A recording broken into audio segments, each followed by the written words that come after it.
اب میں آپ کو ایک حدیث سنانے چلا ہوں جس میں ایک عجیب نقشہ سامنے آتا ہے کہ یہ مہدی جب ظاہر ہوں گے تو کس طور سے ظاہر ہوں گے، ان کے ظہور کی کیفیت کیا ہوگی، کیف یظہر۔ یہ روایت ہے حضرت ام سلمہ سے رضی اللہ تعالی عنہا، حضور کی زوجہ محترمہ ہیں، فرماتی ہیں ام سلمہ عن النبی صلی اللہ علیہ وسلم قال یکون اختلاف عند موت خلیفۃ۔ حضور نے فرمایا ایک خلیفہ کی موت پر اختلاف واقع ہو جائے گا، خانہ جنگی ہو جائے گی۔ فَيَخْرُجُ رَجُلٌ مِّنْ أَهْلِ الْمَدِينَةِ حَارِبًا إِلَىٰ مَكَّةَ، پھر مدینے کے لوگوں میں سے ایک شخص نکلے گا، بھاگے گا اور جا کر پناہ لے گا اور چھپ جائے گا مکے میں۔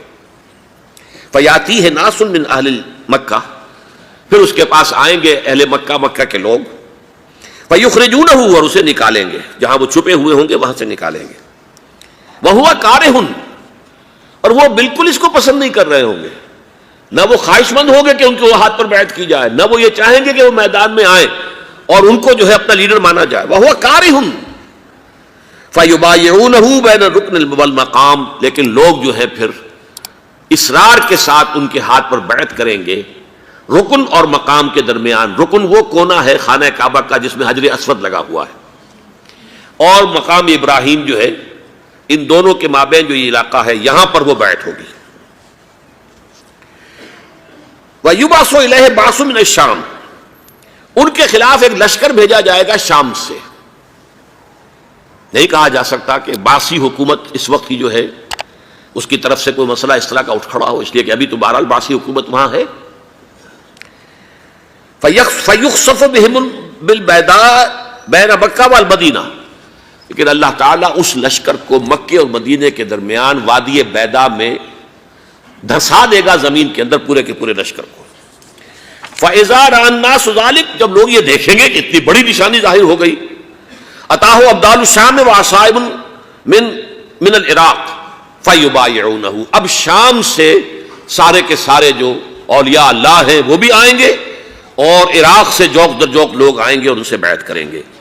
وَيَعْمَلُ فِي النَّاسِ بِسُنَّةِ نَبِيِّهِمْ، پھر وہ عمل کریں گے لوگوں کے مابین، حکومت کریں گے اپنے نبی کی سنت کے مطابق۔ وَيُلْقِي الْإِسْلَامُ بِجَرَانِهِ، اور اسلام اپنی گردن زمین پر ٹکا دے گا۔ وَالْأَرْضِ فِي الْأَرْضِ، زمین میں۔ فَيَلْبَسُ 7 سنین، پھر وہ 7 برس تک حکمران رہیں گے۔ ثُمَّ يُتَوَفَّى، پھر ان کا انتقال ہوگا۔ وَيُصَلِّي عَلَيْهِ الْمُسْلِمُونَ، اور مسلمان ان پر نماز پڑھیں گے۔ یہ جو میں نے آپ کے سامنے نقشہ کھینچا ہے، اس سے اب میں ایک نتیجہ نکالتا ہوں، اسے بھی میرا گمان کہیے، اختلاف بھی کر سکتے ہیں آپ، اگر اس کو وزنی سمجھے تو قبول بھی کر سکتے ہیں۔ وہ یہ ہے کہ میرے نزدیک ان کے ظہور کا وقت قریب ہے، اور اس کی تھوڑی سی بعد میں مجھے معلوم ہوا کہ جین ڈکسن غالباً نام ہے امریکن اس کا، جس نے یہ پیشن کوئی خبر دی تھی کہ 1962 میں عالم عرب میں ایک بچہ پیدا ہوا ہے کہ جو وہاں کا نقشہ بدل کر رکھ دے گا۔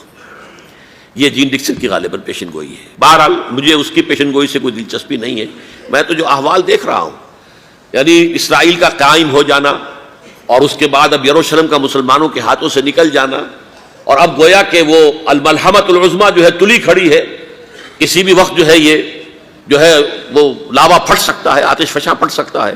تو یہ تمام حالات ایسے ہیں کہ جن کی وجہ سے میں سمجھتا ہوں کہ ایک تو جو قرآن مجید کے اشارات میں نے آپ کو بتائے، 14 صدیاں، 14 دن میں چاند کا پورا ہونا، والقمر اذا اتسق، 14 دن میں 14ویں کا چاند۔